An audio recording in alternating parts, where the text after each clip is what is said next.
دغه ویب ډیولپر او دغه ویب ډیولپمنٹ دا اصطلاحګانې که لږ تشریح کړي. بسم الله الرحمن الرحیم. دا دوه جلا اصطلاحات دي. یو ویب ډیولپر دی، بل ویب ډیولپمنٹ دی. زه به درته اول ویب ډیولپمنٹ نه شروع کوم. ویب ډیولپمنٹ یو پروسه ده. په دې پروسه کې ویب سایټ جوړیږي، ویب سایټ پبلش کیږي، ویب سایټ مینټین کیږي. که چېرته کوم مشکل پکې پیښیږي نو هغې ته مینټیننس وایي که نه.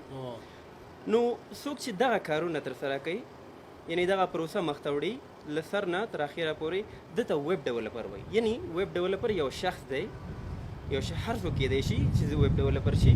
هغه د هغه د شوق پورې دا مسلک دی یو چې کولی شي چې هغه مسلک کې ځان ورسوي او ځان نه ویب ډیولپر جوړ کړي.